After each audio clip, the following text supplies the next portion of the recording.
millions de personnes. Avec le ministre des Solidarités et de la Santé, j'ai donné ce matin, symboliquement, le coup d'envoi de cette campagne. Et d'ici fin mars, les 2/3 des personnes de plus de 75 ans seront vaccinées et nous ouvrirons début avril la vaccination aux plus de 65 ans. Pour autant, nous dépendons de la fabrication et de la livraison des doses commandées par l'Union européenne et il faudra nous armer de patience.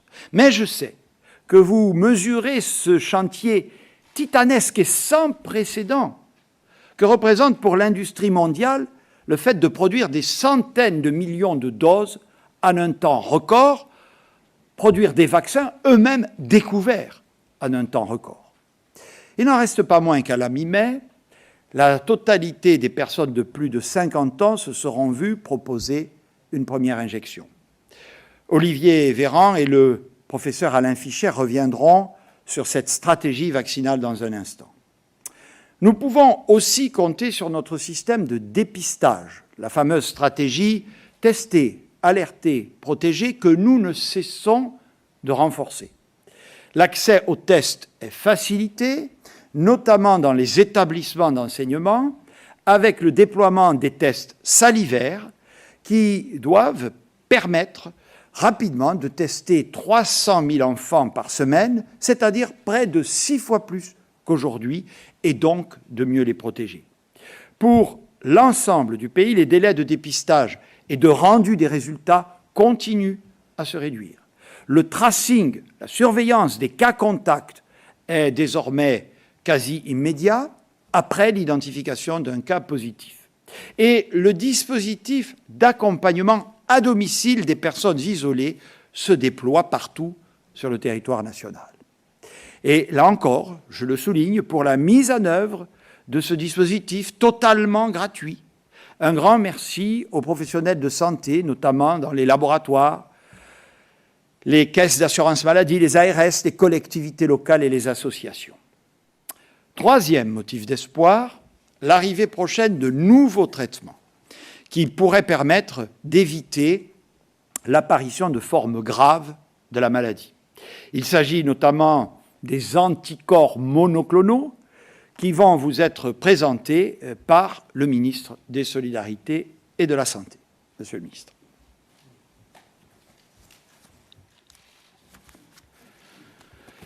Monsieur le Premier ministre, Mesdames, Messieurs, vous l'avez dit, Monsieur le Premier ministre, après 2 semaines de baisse de la circulation du virus dans notre pays, nous enregistrons à nouveau une hausse assez sensible, quotidienne. Il y a plus de 25 000 cas, par exemple, diagnostiqués au cours des 24 dernières heures, contre 22 000 cas jeudi dernier. Nous pouvons dire que, hélas, en une semaine, nous avons effacé les 2 semaines de baisse qui avaient précédé. Cela n'est pas une surprise, cela n'est pas étonnant, et vous l'avez dit, cela se constate partout autour de nous, du fait de la pression qui est créée par la diffusion de ces fameux variants du Covid-19 dont on sait qu'ils sont plus contagieux. Si je devais résumer la situation, je dirais que grâce aux mesures de gestion que nous avons mises en place, et notamment le couvre-feu, le télétravail, grâce au respect des gestes barrières par les Français, nous arrivons à faire reculer encore le Covid-19 tel que nous le connaissions jusqu'à présent dans notre pays. Mais du fait de sa plus grande contagiosité intrinsèque, c'est-à-dire que le virus par lui-même est plus contagieux, quand il est un variant, eh bien nous n'arrivons pas à faire reculer cette diffusion du variant qui, elle, augmente d'environ 40% par semaine et qui a pris une telle place aujourd'hui dans la circulation virale dans notre pays qu'il induit une hausse du nombre de nouvelles contaminations, ce que vous voyez sur ce graphe. Donc on continue de faire reculer le Covid-19 tel que nous le connaissions. On limite la contagiosité du variant, mais pas suffisamment pour éviter l'augmentation des cas. Je le redis, c'est un phénomène qui concerne tous les pays au sein desquels vont circuler ces variants. Sur la diapositive suivante, vous allez voir qu'en réalité, il y a un impact hospitalier lié à cette augmentation de la diffusion du virus, avec des hospitalisations qui avaient baissé. Alors, on ne voit pas encore la hausse des hospitalisations, mais on sait depuis 1 an que lorsque le nombre de cas augmente, eh bien, le nombre d'hospitalisations va finir par augmenter quelques jours après. De la même manière, la tension dans les réanimations reste forte dans notre pays. Vous voyez, on n'est pas réellement sorti de la deuxième vague en termes de charges hospitalières et de charges de réanimation. Et les médecins et les équipes soignantes nous disent ô combien c'est difficile au quotidien de faire face à un afflux de malades. Vous l'avez dit, c'est une donnée tout à fait nouvelle et je pense fondamentale pour la suite, c'est que l'âge moyen des patients admis à l'hôpital, l'âge moyen des patients qui font des formes graves aux urgences ou en réanimation, cet âge moyen diminue de 6-7 ans en moyenne, c'est-à-dire que les patients en réanimation qui avaient plutôt 63 ans, désormais semblent se diriger vers une moyenne d'âge vers 55 ans. Ça ne veut pas dire que le virus est plus grave chez les jeunes, ça veut dire qu'il y a moins de personnes très âgées qui sont malades du fait de la vaccination et du fait que ces personnes sont protégées. Ce qui veut dire qu'on peut espérer, ce serait la suite logique, et nous le saurons bientôt, que pour 100 malades donnés, eh bien, il y ait moins de formes graves proportionnellement qu'auparavant. Ce serait évidemment une très bonne nouvelle. Je le disais, la diffusion du variant, elle concerne désormais tout le territoire national, avec une hétérogénéité qu'on voyait sur la carte de France, si on peut la remettre, qui fait qu'il y a des territoires qui sont plus ou moins touchés que d'autres. Mais globalement, aujourd'hui, plus d'un cas sur deux de nouvelles contaminations dans notre pays est lié à du variant anglais et environ 5 à 6% des contaminations sont liées à du variant dit brésilien ou encore sud-africain. Voilà pour ces informations. Vous dire également que l'impact hospitalier dans certaines régions, il est plus fort que dans d'autres. C'est notamment le cas en région PACA ou en Hauts-de-France, et que nous sommes obligés d'organiser au quotidien ce qu'on appelle des évacuations sanitaires pour transférer des malades en état grave, souvent en coma, avec intubation, ventilation artificielle, d'un hôpital à un autre d'une même région, voire ça pourrait reprendre d'une région à une autre région, tant la charge hospitalière peut être importante par endroit, et cela justifie pleinement des mesures nouvelles qui ont pu être prises, que ce soit à Nice ou à Dunkerque, et qui pourraient donc être prises dans 20 départements supplémentaires dans les prochains jours. Comme vous l'avez dit, Monsieur le Premier ministre, il faudra que cette constatation se fasse et que si nous constatons encore une hausse de la pression épidémique, des décisions soient prises. Un point, effectivement, sur la vaccination, pour vous informer de l'état des lieux aujourd'hui des publics qui peuvent bénéficier de cette vaccination. Si vous avez, je le rappelle, 75 ans ou plus, que vous soyez si vous êtes en établissement pour personnes âgées en EHPAD, normalement vous avez été vacciné, puisqu'on a couvert 80% des personnes âgées en établissement collectif, et donc c'était la cible que nous avions fixée. Les 20% restants sont en général des personnes qui sont contre-indiquées pour la vaccination ou qui ont émis à plusieurs reprises un refus. 80%, c'est une très belle couverture de la population la plus fragile. Si vous êtes âgé de 75 ans et plus et que vous vivez chez vous, eh bien vous pouvez prendre rendez-vous sur Internet, sur le site santé.gouv.fr ou par le numéro vert national ou en appelant directement le centre le plus proche de chez vous. Il y en a 1200 sur toute la France. Vous pouvez prendre rendez-vous pour vous faire vacciner avec ce qu'on appelle les vaccins à ARN messager, c'est-à-dire les vaccins Pfizer et Moderna. La vaccination de ce public de 75 ans et plus se poursuit. Elle va se poursuivre en mars et nous espérons avoir terminé la vaccination de toutes les personnes âgées volontaires d'ici à la fin du mois de mars, permettant donc ensuite d'ouvrir la vaccination aux 65 ans et plus.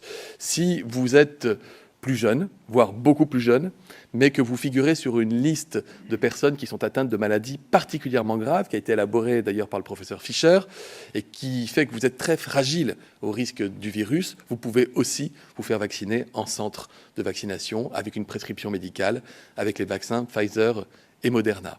Si vous êtes âgé de 50 à 65 ans, vous l'avez dit, Monsieur le Premier ministre, et que vous êtes atteint de comorbidité, c'est-à-dire des maladies qui vous exposent à des risques de formes graves de Covid, vous pouvez contacter votre médecin s'il ne vous a pas contacté lui-même, et vous pouvez vous faire vacciner en cabinet médical de ville directement. Aujourd'hui, 35 000 Français ont été vaccinés par du vaccin AstraZeneca. C'est entre 3 et 4 fois plus que le rythme habituel de vaccination, du fait de l'ouverture pour ce public âgé de 50 à 64 ans atteint de comorbidité. Le professeur Fischer vous en parlera, mais c'est vrai qu'il y a une partie de la population qui s'interroge légitimement et qui se demande quand son tour va enfin venir. Je parle des personnes qui ont entre 65 et 75 ans, qu'elles aient des maladies ou qu'elles n'en aient pas. Aujourd'hui, de fait, les vaccins à ARN messager, Pfizer et Moderna, sont réservés aux personnes les plus âgées parce qu'elles sont prioritaires. Et les vaccins type AstraZeneca ne sont pas autorisés aux personnes âgées de 65 ans et plus. Il y a une étude très intéressante dont le professeur Fischer vous parlera, qui permet d'espérer qu'en réalité, le vaccin AstraZeneca serait beaucoup plus efficace que ce qu'on redoutait, et notamment chez les personnes âgées, ça pourrait évidemment changer la donne. Sinon, sachez que si vous avez entre 65 et 75 ans, vous accéderez à la vaccination par les vaccins ARN messagers, quoi qu'il arrive, d'ici le mois d'avril. Si vous êtes résident dans un établissement hébergement collectif avec un handicap et que vous avez un accueil spécialisé, vous pouvez être également vacciné en AstraZeneca. Voilà pour l'organisation actuelle à date de la vaccination. Un dernier mot, effectivement, c'est une très bonne nouvelle, en tout cas nous l'espérons, c'est sur le plan des traitements, et des traitements très innovants. Il en existe au moins deux sortes. D'abord, il y a ce qu'on appelle un traitement par interféron. L'interféron est un vieux médicament qu'on utilise dans différentes maladies et qui vient compenser des déficits d'interféron chez certaines personnes.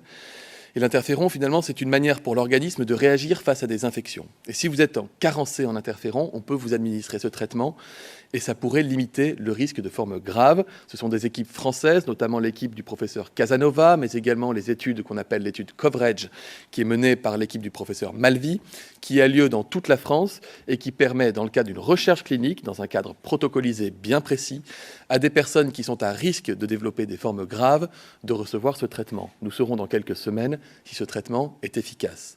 La deuxième nouveauté thérapeutique, c'est ce qu'on appelle des anticorps monoclonaux. Là aussi, des traitements très innovants. Il en existe plusieurs sortes. Je vous fais grâce de l'explication du fonctionnement de ces médicaments, qui est très complexe.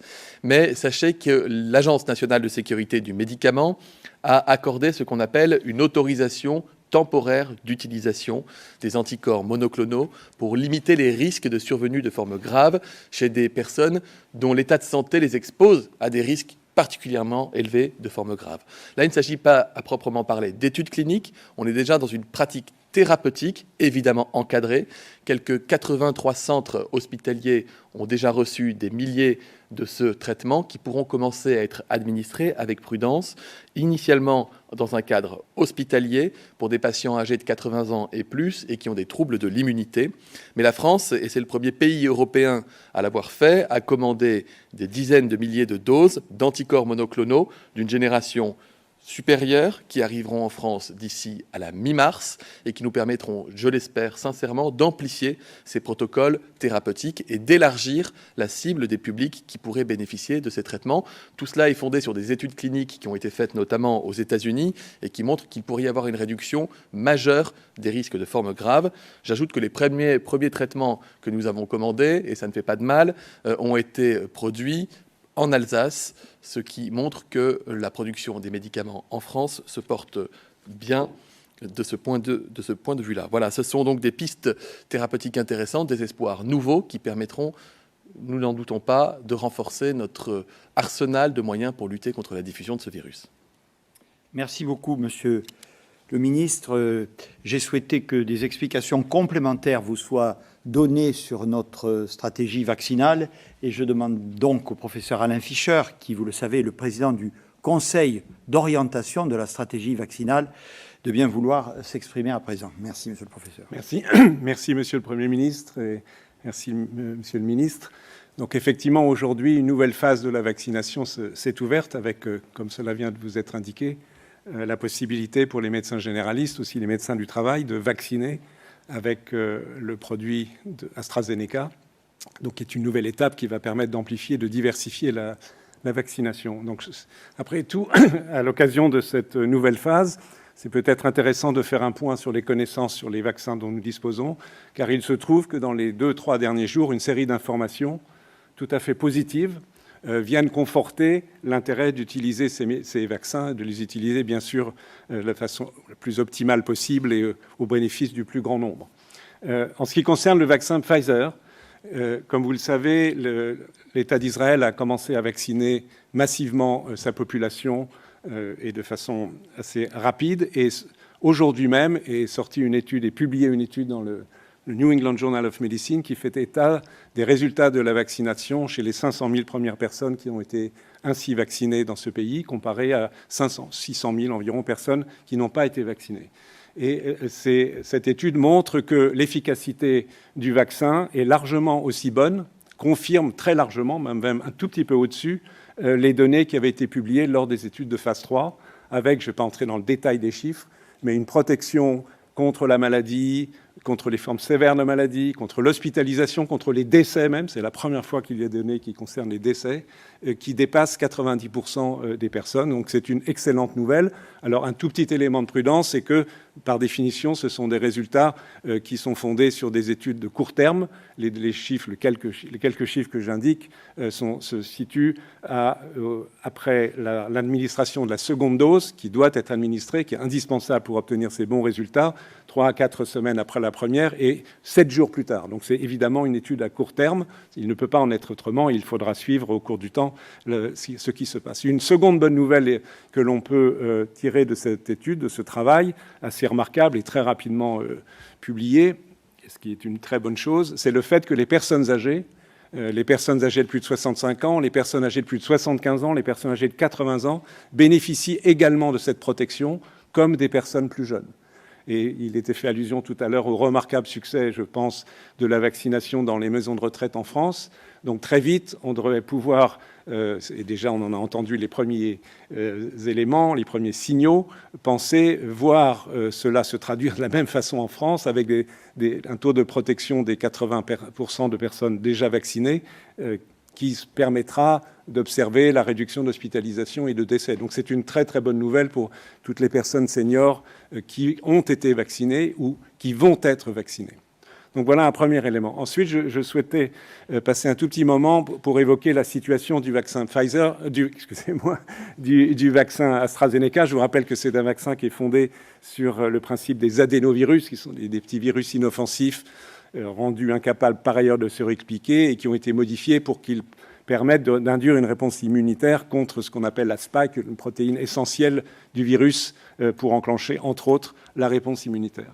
Des premières études cliniques publiées de la firme AstraZeneca qui a développé ce vaccin montraient un certain taux d'efficacité, initialement 62%, mais si on réexamine leurs études avec de nouvelles publications, et lorsque ce vaccin est administré de façon optimale, il permet d'obtenir, après la première dose, un taux de protection de l'ordre de 76% et qui monte à 82% si on respecte un délai assez long dans le cas de ce vaccin, un délai de 12 semaines entre la première et la seconde injection.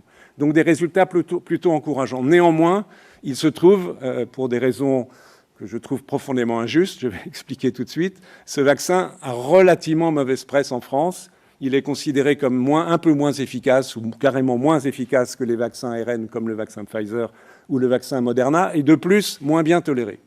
Donc je voudrais très brièvement évoquer quelques faits qui indiquent que ceci n'est pas exact. Déjà, j'ai indiqué des pourcentages de protection de l'ordre de 80% qui sont excellents tels qu'ils ont été dérivés des études de phase 3, des études initiales.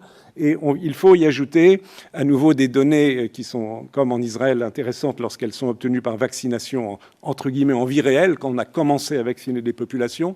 Et nous disposons depuis 48 heures de données qui viennent d'Écosse, puisque la Grande-Bretagne, globalement, a commencé à vacciner avec le produit AstraZeneca dès début janvier. Donc évidemment, à nouveau, ce sont des données court terme, mais de données assez encourageantes, puisque 3 à 4 semaines ou 4 à 5 semaines après l'administration de la première dose de ce vaccin, environ 400 000 personnes en Écosse, les données ont besoin encore d'être précisées, le travail n'a pas encore été accepté pour publication, mais enfin, il existe sous forme de préprint, donc on peut s'inspirer de ce qui a été relaté, de ce que l'on peut lire.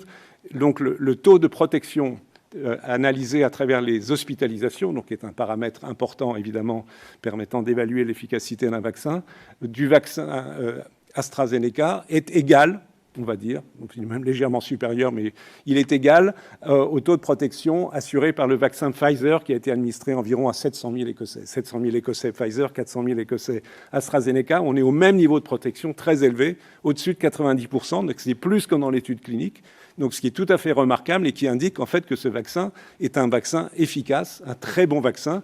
Et, information supplémentaire, même s'il faut être prudent dans l'interprétation parce qu'il n'y a pas absolument toutes les informations dans l'article tel qu'on peut le lire pour l'instant, il semble que ce vaccin soit efficace chez les personnes âgées de plus de 65 ans. Je rappelle que jusqu'à ce jour, il n'y avait pas eu d'études analysant l'efficacité de ce vaccin au-delà de l'âge de 65 ans, d'où le fait que la Haute Autorité de Santé en France a préconisé son emploi avant l'âge de 65 ans. Donc, pour la première fois, il y a des résultats, en vie réelle, entre guillemets, et sur un grand nombre de personnes, de la vaccination de personnes âgées de plus de 65 ans jusqu'à 80 ans et au-delà, et avec une efficacité qui est également bonne. Donc, si ces résultats se confirment, on a là une excellente nouvelle, puisque là, cela pourrait suggérer que ce vaccin pourrait être proposé, préconisé pour les personnes âgées de 65 à 74 ans qui, dans l'immédiat, le ministre l'a rappelé il y a un instant, ne disposent pas d'un vaccin alors qu'ils sont à risque d'infection sévère. Donc, je sais que la Haute Autorité de Santé a été saisie par le ministère de la Santé pour évaluer cette situation, mais il ne peut être question de décision immédiate puisqu'il faut pouvoir se fonder sur des données très précises et complètement validées. Mais c'est un signe très encourageant. Donc voilà pour l'efficacité. Donc il n'y a pas lieu de considérer que ce vaccin est un vaccin entre guillemets de deuxième catégorie ou que sais-je qu'on a pu entendre. Il est tout à fait efficace. Il a sa place complètement dans l'arsenal de la vaccination. Le second point pour terminer concerne la tolérance de ce vaccin. Il est exact que des personnes jeunes de 20, 30, 40 ans qui ont été vaccinés avec l'AstraZeneca, ce sont de jeunes professionnels de santé tels que cela a été proposé il y a maintenant une dizaine de jours. Donc certains d'entre eux ont présenté dans les 48 heures qui suivent la vaccination une espèce de syndrome grippal, de la fièvre, des maux de tête, des frissons, donc une situation désagréable bien sûr, et pour certains qui a entraîné un arrêt de travail. Donc évidemment cela a créé un tout petit peu d'émoi, et chez certains, une réticence, un retrait, mais je ne veux pas recevoir un vaccin qui va me rendre malade, même si c'est bref. Alors d'abord, c'est bref, c'est pas grave, donc cela cesse sans aucune espèce de séquelle, donc c'est un premier point. Et surtout, il faut considérer qu'en fait, il existe un moyen assez simple, même très simple, de prévenir pour l'essentiel cette réaction excessive au vaccin, ce qui survient chez les sujets jeunes qui ont un système immunitaire très puissant, c'est tout simplement de prendre du paracétamol, un médicament que chacun connaît, d'en prendre un comprimé juste avant la vaccination et si nécessaire de continuer à le prendre pendant 48 heures, toutes les 6 heures, comme ce médicament est appliqué lorsque nous avons un syndrome grippal. Les Anglais ont montré que cette approche était efficace et donc doit provenir l'essentiel de cette réaction excessive. Donc finalement, que l'on considère ce vaccin AstraZeneca sous l'angle de l'efficacité ou sous l'angle de la tolérance, les données, en adaptant un tout petit peu l'application de ce vaccin, enfin en y ajoutant le paracétamol, les données sont tout à fait satisfaisantes. Il est efficace, il est sûr et il peut être administré. Donc il n'y a aucune raison de retarder l'application de ce vaccin aux personnes dont le ministre de la Solidarité et de la Santé a parlé il y a un instant, les professionnels de santé, donc les jeunes et moins jeunes, mais aussi, bien sûr, et eux n'ont d'ailleurs aucune réaction particulière, les personnes âgées entre 50 et 65 ans et qui ont des comorbidités, les 2,5 millions de personnes qui doivent être vaccinées dans les meilleurs délais. Donc je pense qu'il faut que nous soyons tous rassurés, mais les professionnels de santé et les personnes susceptibles d'être vaccinées par l'AstraZeneca, ce vaccin peut être utilisé sans aucune arrière-pensée et sans retard. Il en va du développement, selon le rythme nécessaire, du programme de vaccination en France. Voilà, je vous remercie. Merci beaucoup, monsieur le professeur, pour ces informations à la fois précises et encourageantes. Mes chers concitoyens, les 12 derniers mois que nous avons traversés resteront dans l'histoire comme une épreuve exceptionnelle.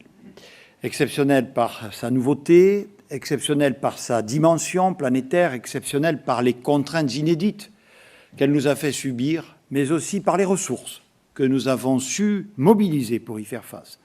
Des ressources scientifiques, des ressources médicales, des ressources financières, mais aussi morales et psychologiques. Cette épidémie nous a éprouvés, nous éprouve, par sa durée et sa dureté, par ses évolutions, souvent imprévisibles. Mais cette épidémie, nous en verrons le bout, la progression de la campagne vaccinale nous permet de nous fixer un cap, la fin du printemps. À cet horizon, la protection des plus vulnérables devrait nous permettre de réduire les effets de cette épidémie sur la population tout entière. D'ici là, nous devons tenir ensemble. Nous devons poursuivre nos efforts, rester vigilants à titre individuel, rester solidaires sur le plan collectif et savoir adapter nos mesures à l'évolution de la situation, sans retard, ni précipitation, dans la recherche des bons équilibres, dans le dialogue toujours avec les élus et les territoires, dans la transparence et la vérité, dans le respect de notre seul objectif, vous protéger. Je vous remercie et je me tiens à votre disposition avec le ministre et le professeur Fischer pour répondre à vos questions. Bonjour Monsieur le Premier ministre, Bastien Auger pour TF1 LCI. Dans les 20 départements que vous avez cités, qui vous inquiètent le plus, vous avez parlé de mesures similaires à celles qui ont été annoncées à Dunkerque et à Nice. Est-ce que ça veut dire que ce serait forcément des confinements le week-end, comme ce qui a été annoncé dans ces départements-là, ou est-ce qu'il est possible que ce soit, pourquoi pas, d'autres mesures, pourquoi pas, par exemple, des confinements en semaine, ou alors d'autres pistes que vous pourrez peut-être évoquer. Et par ailleurs, à l'inverse, si j'ose dire, puisque vous, pour l'instant, privilégiez la piste de mesures territorialisées, est-ce que dans les départements qui vous inquiètent le moins, il est envisageable d'alléger certaines mesures, pourquoi pas d'ouvrir les lieux culturels, notamment les musées? Merci. Très bien. Donc il y a deux questions, on est d'accord, je réponds tout de suite. La nature des mesures que nous pourrions prendre, je vais être très précis, à l'échéance du week-end, pas celui-là, le suivant, après les concertations, si la situation dans ces départements, dans ces territoires venait encore à se dégrader, nous envisageons évidemment que ce soit des mesures de la nature de celles prises en concertation à Nice ou dans l'agglomération niçoise au sens large et à Dunkerque. Et nous verrons, là aussi, en fonction des réalités locales, puisque nous avons fait le choix, merci de le souligner, de la territorialisation, s'il y a lieu au cas par cas de prendre des mesures complémentaires. Nous nous adapterons à la réalité. L'objectif est de ralentir au maximum la progression épidémique.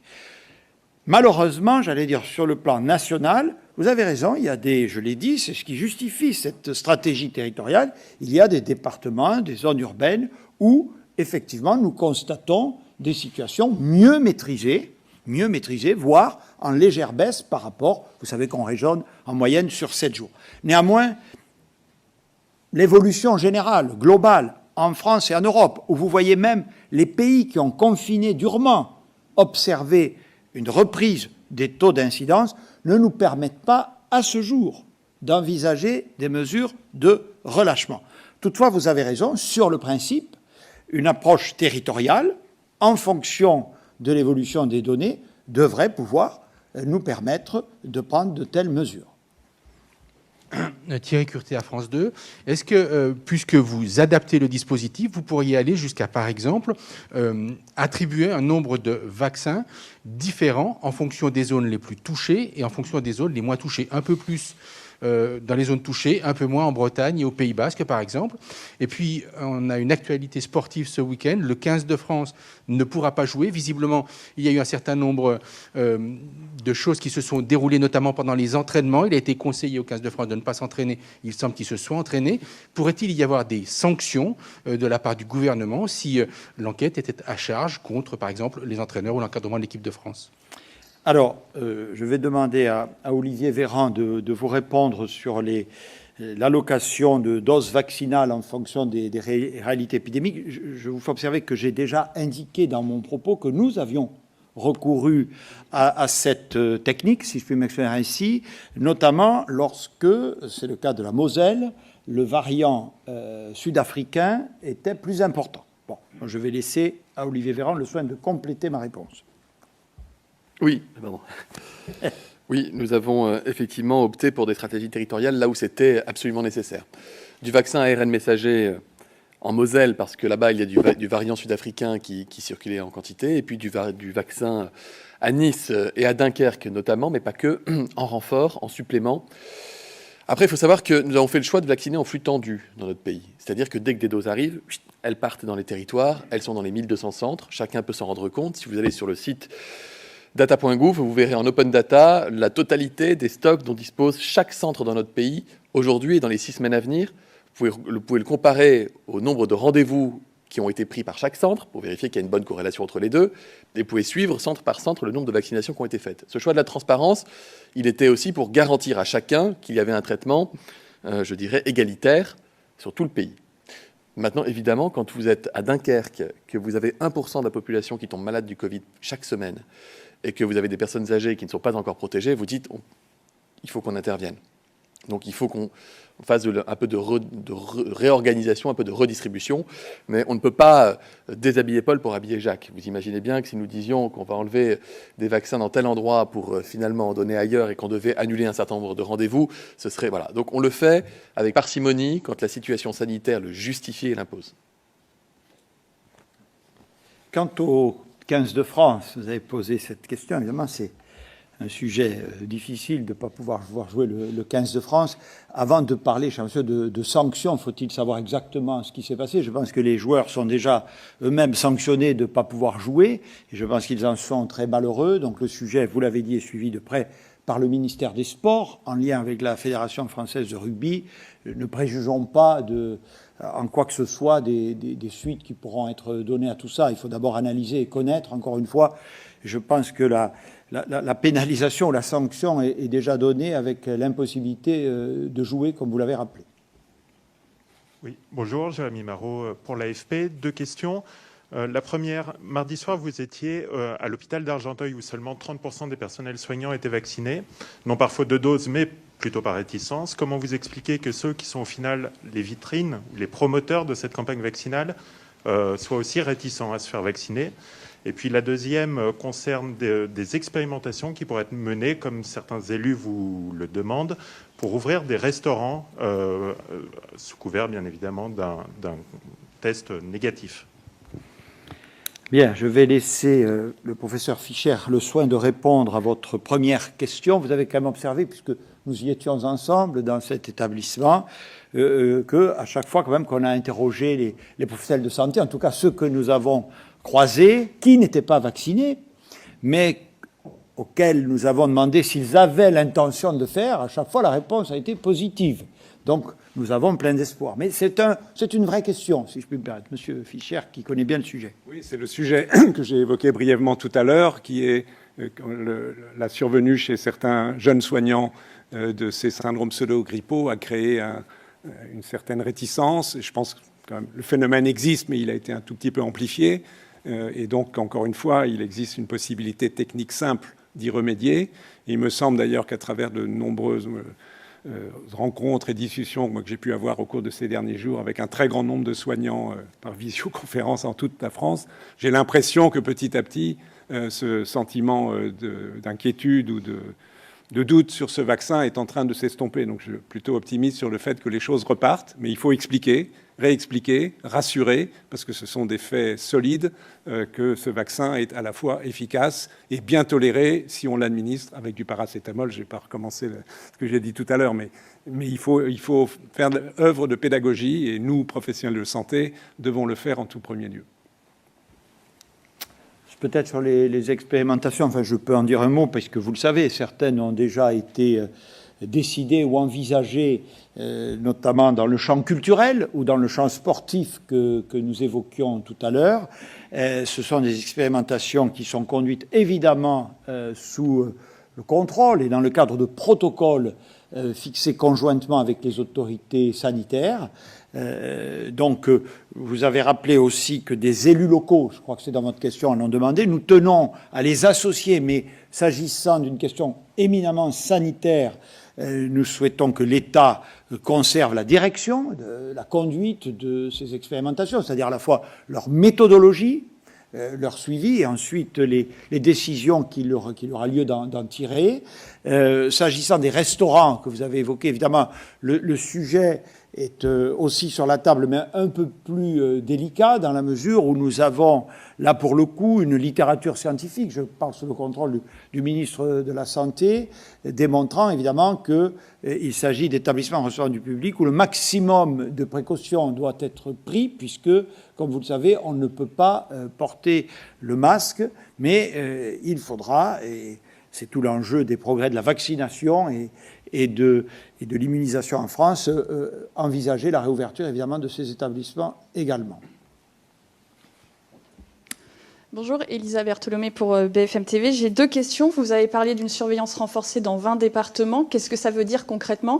Et question subsidiaire, à Dunkerque, le variant anglais a progressé très vite de 50 à 90%. Autrement dit, est-ce qu'il est encore temps d'attendre dans les départements que vous avez ciblés avant de voir si ces mesures sont efficaces ou pas? Et puis une question qui en découle, à partir de quel seuil de départements concernés peut-on considérer que la territorialisation n'est plus utile et qu'il faut passer à des mesures nationales? Autrement dit, si l'Île-de-France, la semaine prochaine, ça ne s'améliore pas, est-ce qu'on peut prendre des mesures supplémentaires dans la région capitale sans que ça concerne tout le pays? Merci beaucoup. Merci. Le ministre va vous répondre. Je vais juste, par rapport à la fin de votre question, dire on n'est pas tout à fait, pour ceux qui s'en souviennent bien, dans la situation de la fin du mois d'octobre, où nous avions dû, le président de la République, décider du confinement. Nous avions une véritable flambée épidémique à peu près nationale, c'est-à-dire une accélération beaucoup plus forte des cas constatés que nous ne l'avons aujourd'hui. Aujourd'hui, on a un phénomène de montée réelle que j'ai décrite au début de mon intervention, mais qui est plus lente. Bon, ce qui nous permet, je crois, d'avoir des mesures fortes, mais adaptées et territorialisées, parce que, comme vous le savez, comme les cartes l'ont montré, elle n'est pas équivalente partout. Mais évidemment, si nous avions des flambées épidémiques constatées, sans doute que la logique territoriale, comme nous l'avions constaté précédemment, ne serait plus adaptée. Monsieur le ministre des Solidarités et de la Santé. Le meilleur exemple, c'est le Nord où j'étais hier. Dunkerque, une incidence, donc c'est le reflet de la circulation du virus, 900 cas pour 100 000 habitants sur une semaine. Lille, qui fait partie du même département, 76 d'incidence, 12 fois moins. Est-ce qu'on va apporter les mêmes solutions à Lille et à Dunkerque? La réponse, elle est non. Donc là, on est même dans de l'infradépartemental. On fait vraiment un travail à façon. Dans les Alpes-Maritimes, où j'étais samedi, c'est les 2 aires urbaines de Nice et de Menton, c'est 88% de la population, mais ça veut dire qu'il y a une partie du département qui n'est pas concernée par les mesures de gestion et par le confinement le week-end, parce que c'est là qu'on constate aussi que le virus circule beaucoup. Donc cette territorialisation, je crois que les Français y aspirent.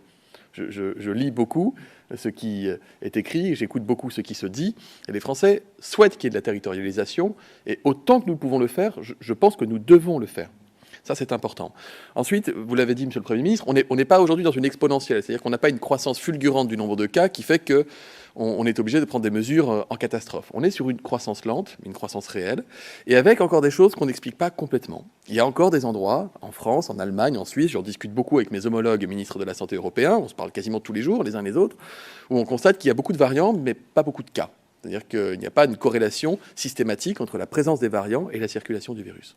Donc ça aussi, ça impose, pas ça impose, mais ça nous autorise à avoir cette espèce d'observation active, non pas de l'attentisme, mais une observation active. Et puis, je crois que les Français ont vraiment pris le message d'alerte sanitaire que nous lançons depuis quelques semaines.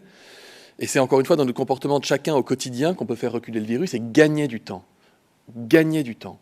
Chaque personne âgée que nous vaccinons est une personne âgée qui n'est pas à risque d'aller en réanimation ou de décéder.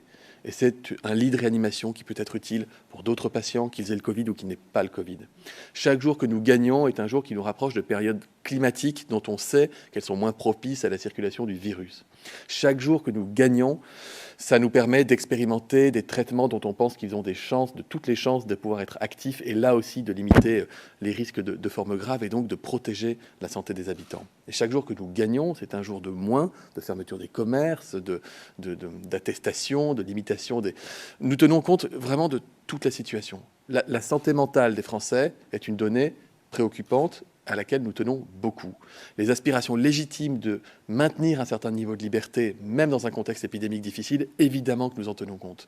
Nous pesons toutes les décisions au trébuchet. Le confinement, c'est une mesure qui est prise lorsqu'il n'y a vraiment plus d'autres options, plus d'autres alternatives, que nous savons que l'hôpital est à risque de débordement, que rien n'arrêtera la course folle du virus. Nous parlons là aujourd'hui d'une croissance épidémique, certes, depuis 5 jours, importante, qui nous laisse imaginer qu'elle pourrait se poursuivre dans les prochains jours, mais qui n'est pas encore dans la situation dans laquelle elle était au mois d'octobre ou au mois de février et de mars de l'année dernière. Et je me permets juste pour compléter, j'enjoins vraiment les soignants à se faire vacciner, parce que c'est pour répondre aussi à la question tout à l'heure, ça me démangeait. Je suis moi-même membre de la famille des soignants, moi-même vacciné avec le AstraZeneca. Je me sens depuis... Je n'ai pas relâché les gestes barrières, je n'ai pas enlevé le masque, je fais toujours autant attention qu'auparavant, mais je sais, il y a une petite partie de moi qui sait que j'ai commencé à être vacciné et que donc, et c'est plutôt sécurisant, vu la mission qui est la mienne aussi, que le risque de faire des formes graves, il s'éloigne, jour après jour. Les soignants, ils sont responsables. Ils savent le fonctionnement d'un vaccin. Ils savent aussi ce que c'est que le Covid. Ils l'ont vécu. Moi, je les enjoins à faire confiance à la politique sanitaire de ce pays, à se faire vacciner. Vous savez, ce n'est pas un problème franco-français. C'est la même chose en Allemagne, en Suisse, en Italie, en Espagne, où il y a généralement un peu de latence. Mais je suis convaincu, comme le professeur Fischer, que les soignants vont se faire vacciner massivement. Il y a quand même 10 000 soignants par jour qui reçoivent de l'AstraZeneca. 10 000 soignants par jour, ce n'est pas rien. Et dans les EHPAD, on constate qu'il y a encore un certain nombre d'établissements qui accueillent des personnes âgées très fragiles, très fragiles, où les soignants ne veulent pas se faire vacciner. Ça me pose, je vous le dis, un problème. Comme ministre, comme médecin, comme citoyen, il y a presque une question éthique derrière. Donc vraiment, il faut y aller, il faut se faire vacciner, c'est important. Allez, une dernière question, si vous voulez bien. Oui, monsieur. Jean-Rémy Baudot pour Europe 1. On a compris la stratégie de territoire par territoire. En fait, c'est la stratégie que vous aviez annoncée avant l'été, avant de caler avec la situation à Marseille. Est-ce que là, vous pensez vraiment avoir trouvé la solution pour éviter le confinement national? Et puis, permettez-moi juste de relayer une question de Michel Rose de Reuters. De plus en plus d'études confirment une efficacité quasi similaire des vaccins Pfizer et AstraZeneca dès la première dose. Seriez-vous prêt à espacer les doses pour accélérer le nombre de personnes immunisées? Donc ça, c'est pour monsieur Fischer qui va s'avancer. Oui, mais merci de la première question, parce que on a l'impression qu'on découvrerait maintenant les stratégies territorialisées de lutte contre la Covid. On les a utilisées déjà, vous l'avez rappelé. Là aussi, tout le monde, je crois, a collectivement progressé. Quand on a, je vous le rappelle, commencé par des stratégies territorialisées qui concernaient un certain nombre d'établissements recevant du public, je pense en particulier aux bars et aux restaurants, cela, avait suscité un certain nombre de réactions vives. Bon, c'était pourtant nécessaire. Bon, je constate que collectivement, nous progressons, puisque sur ces stratégies territorialisées, qu'encore une fois, nous avons déjà utilisées, on arrive à trouver plus facilement des chemins, parce que je pense que nous avons tous ensemble appris de cette épidémie, et que ce qu'on a pu prendre pour des mesures arbitraires ou technocratiques étaient en fait des mesures nécessaires pour la santé publique. Puis l'État est là pour ça, pour dire à un moment donné, il faut agir. Bon. Ça renvoie à la question précédente. Il y a un moment où le degré de circulation virale, la flambée épidémique, ne nous permet plus de rester à un stade territorial. Parfois aussi, souvenez-vous, parce que la gestion de cette épidémie que je commence à connaître, elle est évidemment pas simple. Non, voilà. Alors, ou vous faites tout depuis Paris, vous êtes centralisateur, ou vous adoptez des stratégies territoriales et c'est compliqué, on n'y comprend plus rien, c'est pas la même mesure qui va s'appliquer dans tel territoire, etc. Bon, évidemment, rien n'est simple. Mais encore une fois, comme vient de l'expliquer parfaitement le ministre des Solidarités et de la Santé, la situation actuelle, qui est aussi, pour partie, pas toujours très bien explicable. Je pense que ces variants, ils les introduisent encore, on peut le regretter évidemment, mais c'est une réalité, des éléments de complexité dans l'analyse et dans l'appréhension des situations. Bon, vous devez avoir à données comparables, des conséquences comparables. Ce n'est pas toujours le cas. Bon.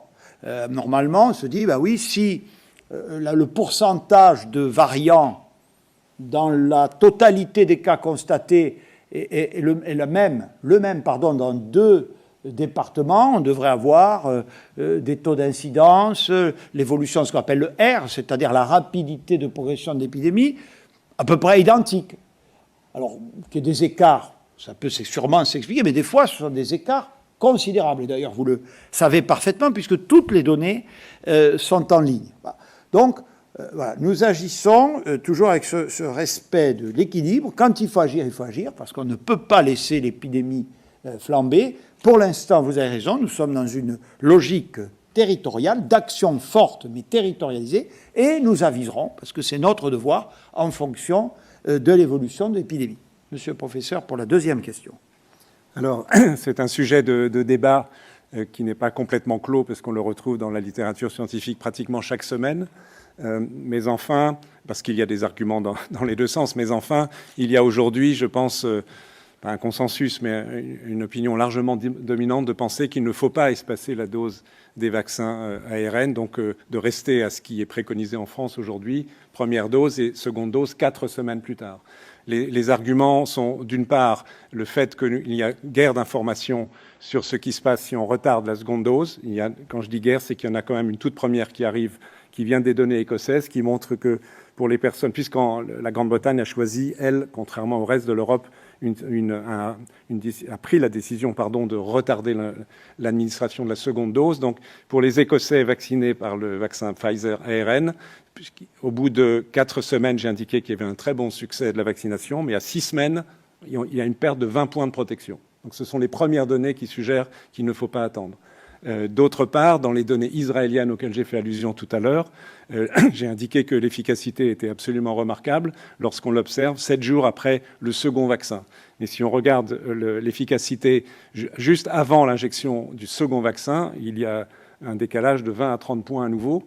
Donc tout ceci sont des éléments pas absolument définitifs, évidemment, mais qui vont dans le sens de rester strictement dans le cadre de ce qui a été défini dans les protocoles, de ne pas s'écarter de ces protocoles, de ne pas aller dans l'inconnu. Ce d'autant, et Monsieur le Premier ministre vient de le rappeler, nous sommes dans le contexte des variants à l'égard desquels, même si pour le variant britannique, au moins les vaccins, que ce soit AstraZeneca ou Pfizer, fonctionnent très très bien, sont quand même une menace sur l'efficacité des vaccins. On ne peut pas se permettre de prendre de risques. Et enfin, tout dernier point, les personnes actuellement vaccinées sont des personnes âgées ou des personnes très malades dont le système immunitaire n'est pas aussi fort que celui de jeunes personnes chez lesquelles les vaccins ont été initialement testés. Donc il faut prendre aussi les maximums de précautions pour que ces personnes soient entièrement protégées. Donc il y a des arguments de raisonnement théorique et maintenant d'observation de par les différents pays qui ont adopté des stratégies différentes, qui tous ces arguments concourent sur le fait de maintenir cet écart à 4 semaines et pas au-delà pour les vaccins à ARN. Pour le AstraZeneca, c'est différent, on l'a vu tout à l'heure. Merci beaucoup. Merci, mesdames et messieurs.